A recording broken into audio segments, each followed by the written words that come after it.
everyone, Darvo Prower here with my first solo LP for a while, and also the first official GameGuest on the channel GameGuest. This game's gonna be Risk of Rain, and I'll keep quiet just for a sec here while the opening cutscene plays, because it's pretty cool.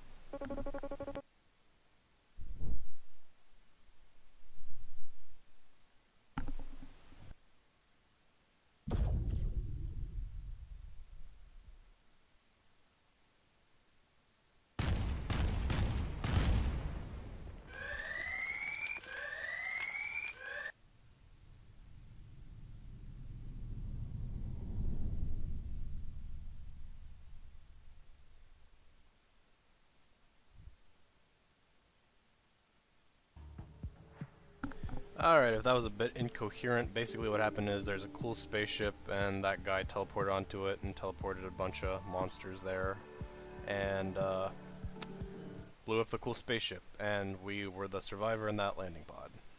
So I did make a video of this earlier, but it was multiplayer and kind of incomprehensible and had ridiculously low frame rates, so I'm hoping this will record better, and honestly, if you've never played this game before, I think it'll make a lot more sense because I scoured the wiki and I know pretty much everything. I haven't actually played this for that long. I think my Steam time is like 31 hours, but a lot of that was just AFK. I've had like 2 or 3 complete run-throughs of the game, and I initially unlocked probably most of the content. Not anywhere close, or not all of it, but there wasn't too much that I hadn't done on my original file. And then I recently reinstalled my operating system so my computer would run faster, and didn't feel like saving this data because I had been wanting to record this, and I think it'd be the most interesting to at least have the achievements and unlockables sort of guide me through the content.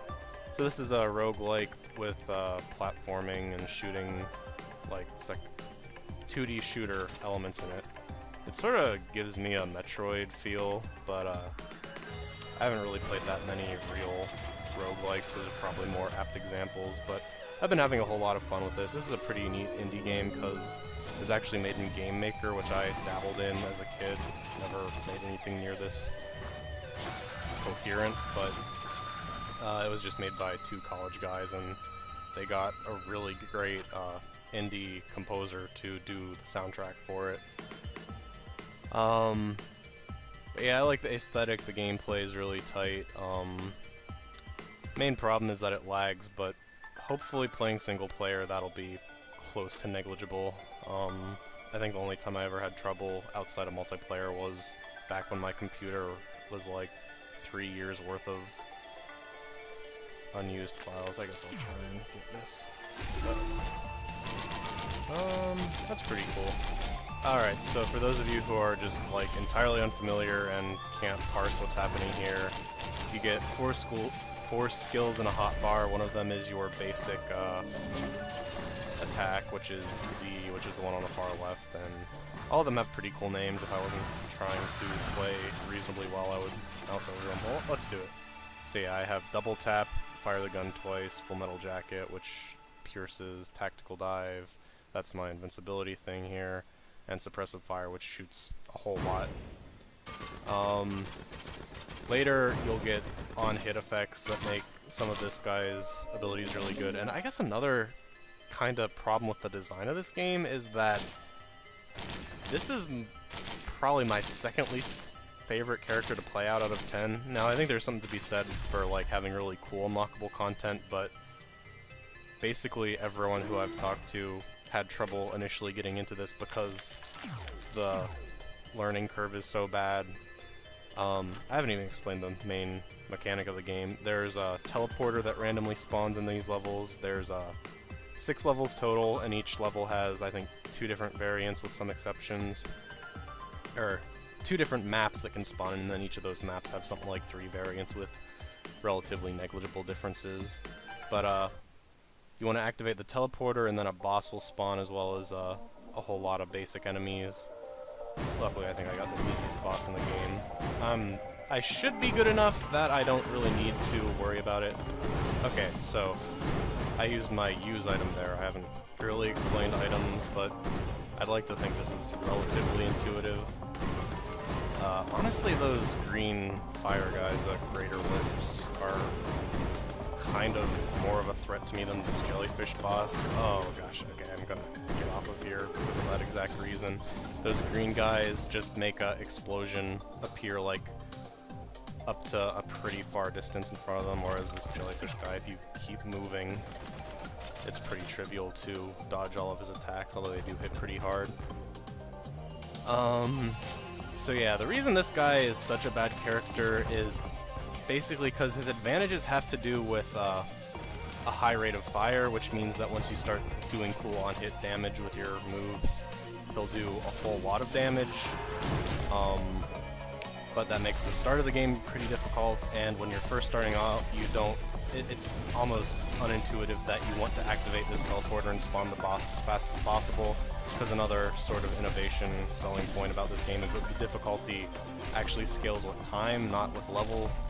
I think it might scale with level in the sense that like some of the enemies are more challenging to deal with in later levels, but everything just gets a flat damage boost, I believe, and harder stuff can spawn as time goes up. So you can see up in the corner, I'm on a very easy difficulty. I really hope by some miracle I pull through here, because it would be kind of annoying to have to re-record this, because I am not going to keep a session where I fail in the first level, because in order to unlock characters that I'm a bit better with, I either need to get to level 3 or survive for 15 minutes, I think. I'm not so tight on the exact unlocks. That was probably a bad call. Alright, that's a good item. I don't think that'll drop until the next round, but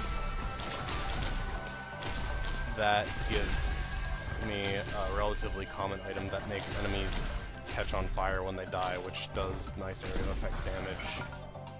I really need to switch the options to lower the frame rate instead of making the game slower. I don't think Camtasia has anything to do with the slower. I mean, it probably has something to do with it, but I'm pretty sure the game just gets like this when there's too much stuff on screen. Okay, cool. I think I'm gonna take this. I think the other item's probably better, but this one's cooler.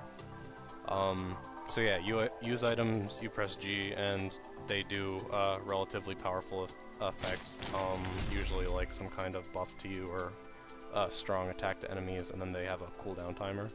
So it's sort of like a 5th skill that you can switch out.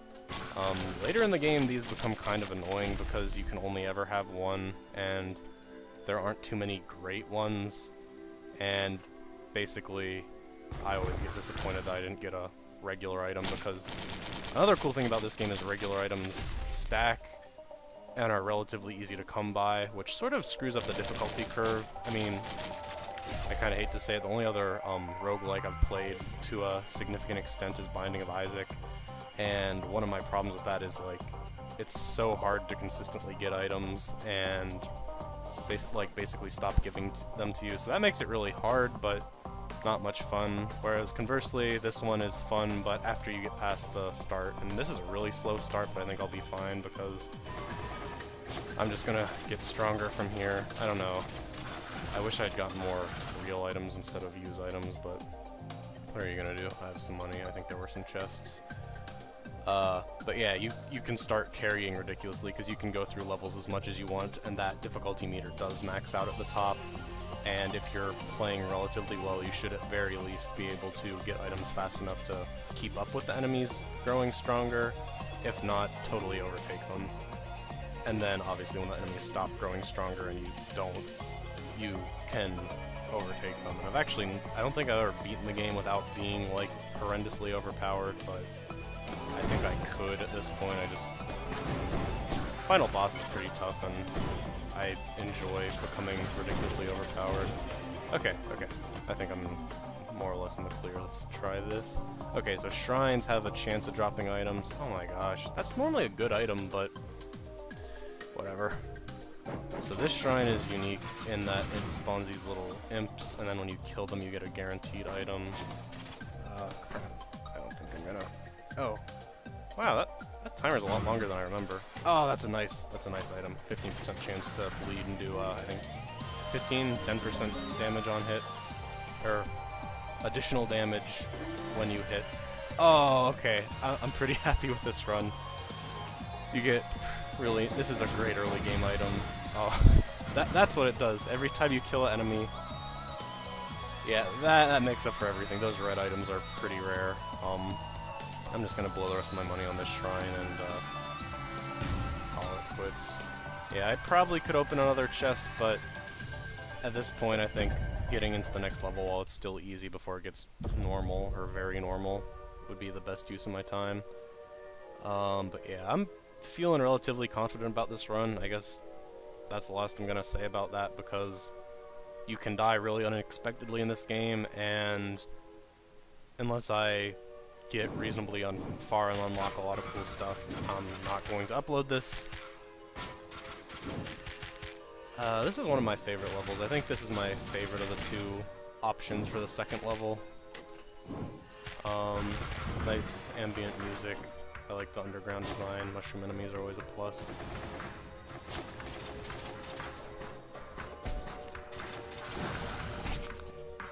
Actually, yeah, this is one of the levels I haven't actually gotten all the stuff from. It's funny, those mushroom enemies die really easy, but I think I've died to them more than anything else in this level, which actually is saying something, as it can get, in my opinion, one of the hardest basic enemies and hardest bosses.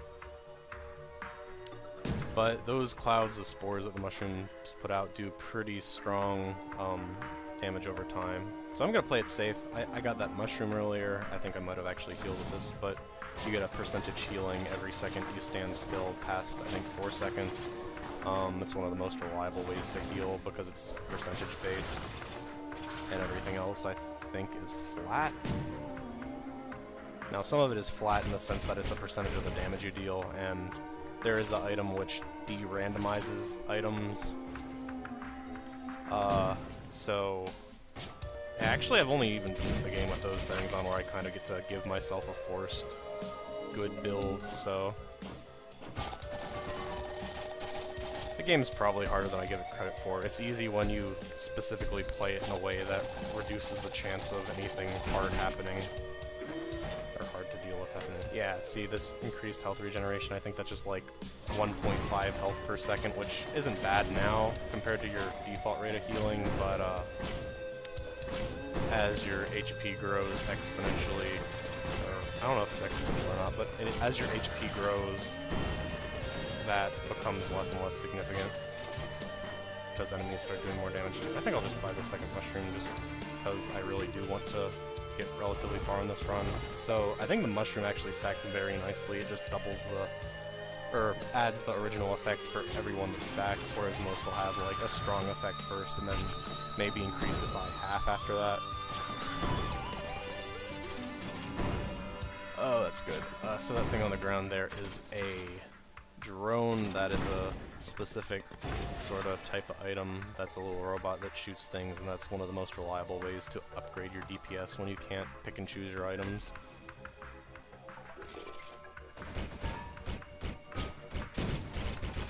Yeah, if I can at least get to like most of the levels, I will unlock enough stuff that I consider this worth playing. I'd love it if I was actually just good at this enough to beat it. But I seem to recall saying something about how I'm not going to base all the commentary around meta commentary like that, so there's definitely a lot to say about this. I think I've like neglected a whole lot of stuff. As you can see, my money is going up way faster than it was in the previous level, and I'm pretty sure money specifically just relates to the difficulty. Yeah, okay, whatever. I said something earlier about level not having to do with the difficulty. I think the game does keep track of how many stages you've cleared, and there's a flat increase in some things, like how many enemies it'll spawn because of that. But I'm pretty sure the enemies stop becoming individually harder after a certain point. Okay, I'm gonna heal up after this. Yep. Nothing impressive, I guess. Okay, that's good. I should be able to get out of here by the time it's up to hard or before it gets to very hard difficulty. I'm just gonna clear this guy out. Okay, that's the boss I was referring to as one of the harder bosses. I think maybe I was just bad at the game when I first encountered it, and it left a bad impression on me, because this is not that bad right now. I probably have a better kit than I ever did in some of my earlier runs, and I actually understand how to use the dodge, which is important. Yeah, I think I'm taking more from these enemies.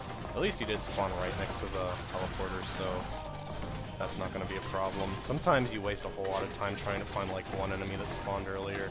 That's why you typically should just rush very fast trying to find the teleporter and ignore everything, but as may be evident, I'm still kind of getting back in the swing of doing solo commentary, and that's distracting me a little bit from playing optimally. This is a... wait. No, this one isn't that great. It's like a 8% chance to launch a mortar that does good damage. Yeah, like that.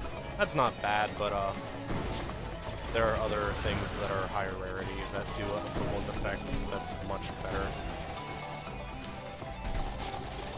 Yeah, the items in this game are pretty, like, wildly differing in how effective they are, even within the same rarity. Oh gosh. Okay, I'll wait for guys to stop spawning. Yeah, those spitters are what I was talking about as one of the hardest basic enemies. Oh, that's good. I was hoping I could heal there, but came out right on the cusp of enemy spawn being allowed.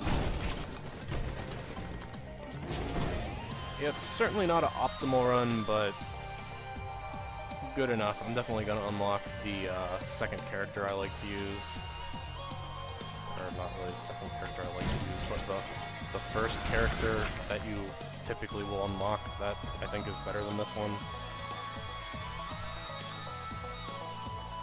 Again, I don't really have a problem with this character, but there's another character that almost entirely makes him redundant.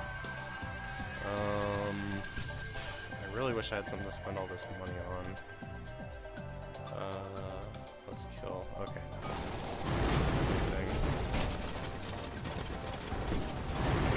Okay, so I mentioned that enemies aren't supposed to spawn after the timer runs out, but some bosses have the ability to spawn enemies.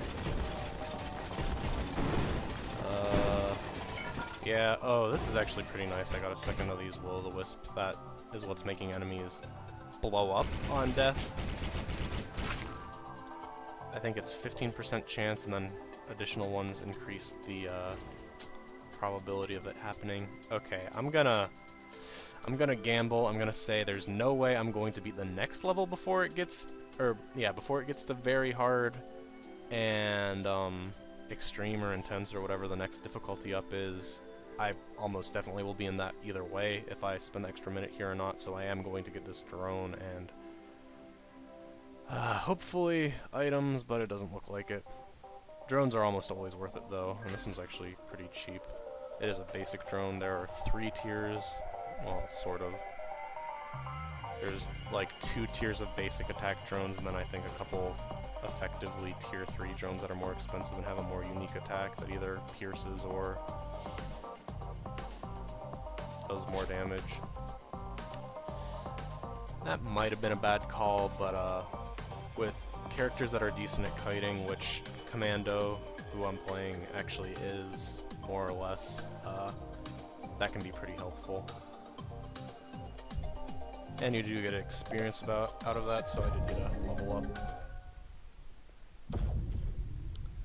Alright, this is not my favorite out of the 2 levels that can be here, partially because it doesn't have a chance of spawning my second or third favorite character. I haven't really decided, but if I can keep this run going long enough, there's a chance we'll get into the other one.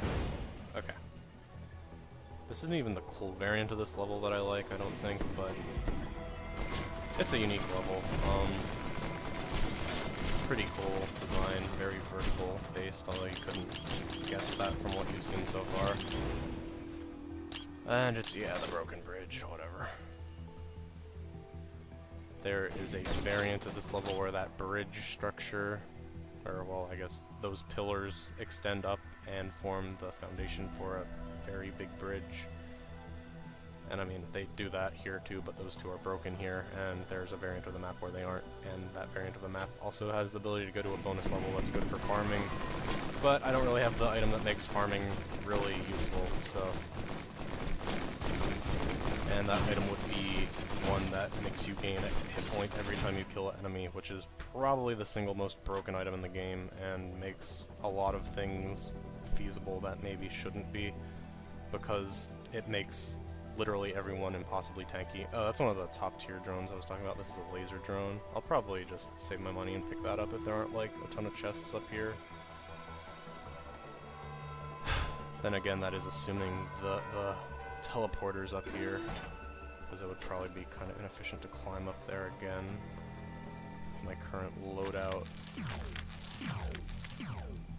Yeah, that's the annoying thing about this level variant where the bridge is broken. Oh, okay. Nope, I'm in the port. These robot spiders are pretty tough enemies. Ideally, I'm gonna read through all the lore because I think it's interesting. Oh, cool. This is a boss that can only spawn on this level, and I think aside from the final boss, it's the only boss that has that quality. It's also pretty easy. It's a melee attack. Yeah, speaking of lore, I will talk about the Ifrit's lore. I thought he was just summoning, like, apartment buildings, which I thought was cool, but didn't understand why it was happening, but apparently there's, like, a cool intergalactic demon guy who got arrested for being an intergalactic demon, and, like, the lore says, even now he can't escape his shackles, which are these things that pop up. I think this boss could be more challenging if you're not a class that's good at kiting. Oh my gosh, I'm getting pretty good luck.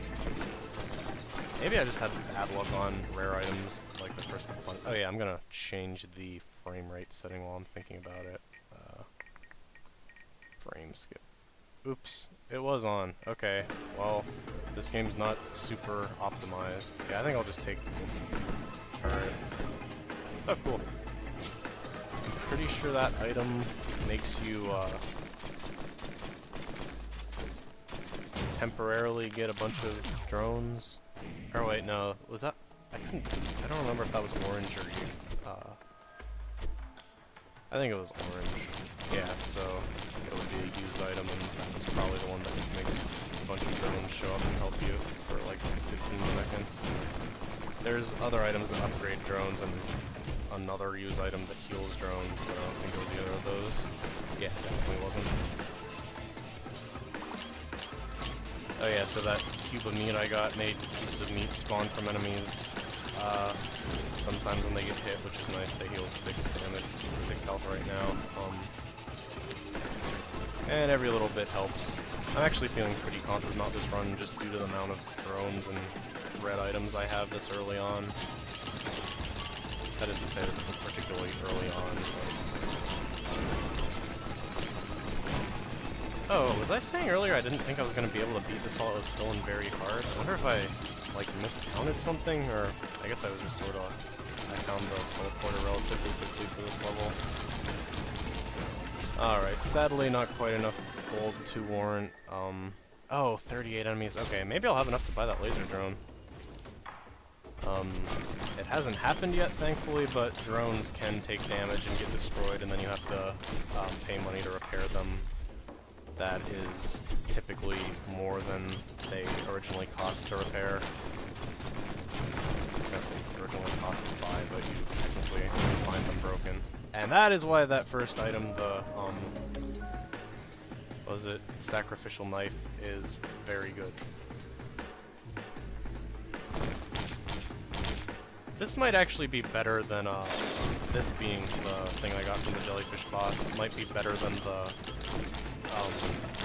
Jar of Souls, just on the basis that it doesn't lag the game by creating a bunch of enemy, or ghosts of the enemies to help me. That nuke from the, what's this called? Best served cold. Yeah, the UI bugs out after a few minutes for some reason. Maybe making a game solely in Game Maker isn't like the #1 best thing from a logistics perspective, but It's still pretty cool because I can sort of think about what I know about Game Maker and actually specifically envision how some of this stuff is programmed.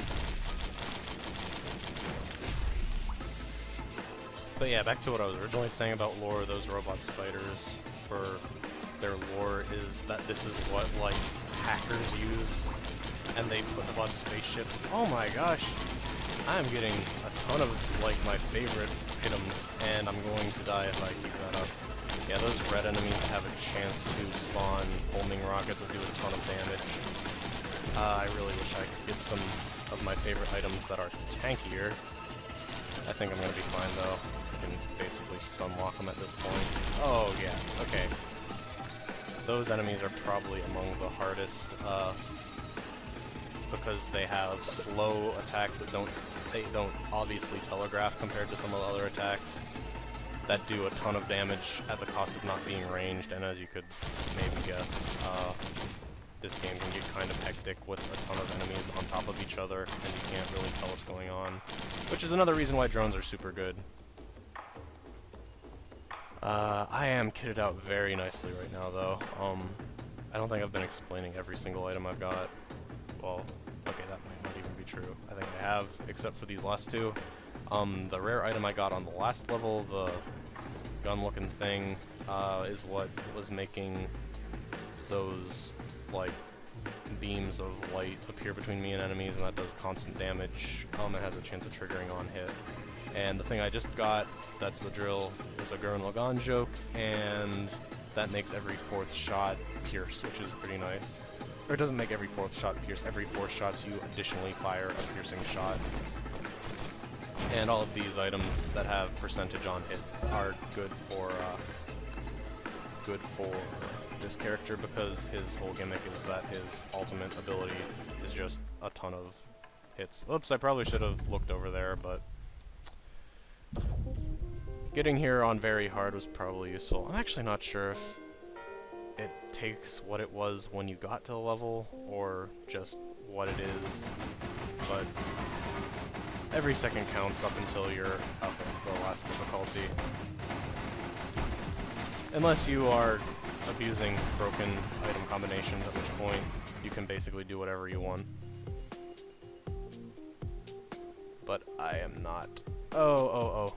This actually is probably going to be helpful for my sanity and actually doing decent runs, even if it's kind of cheap. Is it here right now? Am I in the right part of the level? Okay, bad luck.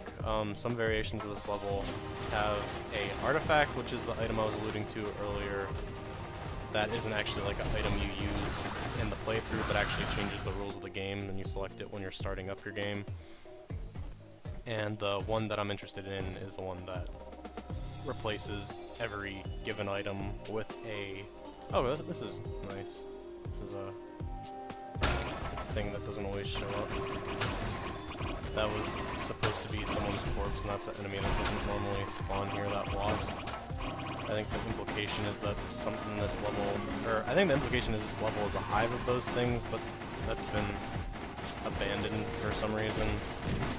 And then, one of them was a straggler and was gestating inside that guy. Okay, this is not a good situation to be in without the countdown happening, at least. I keep trying, you see me, well, maybe you don't, because I kind of try to roll whenever it's off cooldown anyway, but I'm trying to roll through these, gooey things that are slowing me down, and the reason I'm doing that is because the character that I alluded to that is basically a better version of this character actually has a blink ability that can just completely ignore them, whereas I'm pretty sure I just pass through them slowly with this guy. Oh, okay, this is not a great situation. Oh, I was kind of hoping that boss was up. Okay, at least I don't think those spitters can get a clear shot at me here. Oh. I did unlock the character I wanted, so it's not the end of the world if I die here. I will keep this recording, but That's... Oh, that's... I want that log. Log... Okay, worth. Logs are relatively rare, and they unlock, I think, the best character in the game. Not my favorite, but the best. That was shorter than I had hoped, so... Oh yeah, and before we go, let's take a look at the stuff we unlocked, because that would be kind of boring to do at the start of a new part. Got the meat nugget, bustling fungus, rusty knife, mysterious vial, 1.2% worse than I thought, mortar tube, crowbar. I don't think I even explained that one. That was the first one I ever picked up. And yeah, these 3 rare items. They're sorted by rarity. I only got 1 uncommon item, 3 rare ones. It's kind of weird. I'm sad that I'm not getting that one, but I think having a character that I like a little bit more is worth it. And then yeah, boss items are all the way down here. If you're interested, I could like narrate these lore entries, but for the time being I'm just going to click on them so you can pause the video and read them to your heart's content, although I do recommend you pick up this game if it looks fun to you, because it's like $5 and has a ridiculous amount of content and multiplayer and is really cool. Nemesis. Yep, I don't think that Nemesis is gonna change soon. And how many achievements did I get? 4. I think that's it. Oh, 5. Yeah, that makes sense. So yeah, all these are general achievements that unlock items, and then the ones that are out here are character unlocks. Oh yeah, I always think it's survive 15 minutes. It's kill the first 3, the 3 bosses that can spawn in the first stage to unlock the other, like, second likely character unlock. So yeah, this guy was allegedly the 3rd, but they're kind of arbitrary after a point.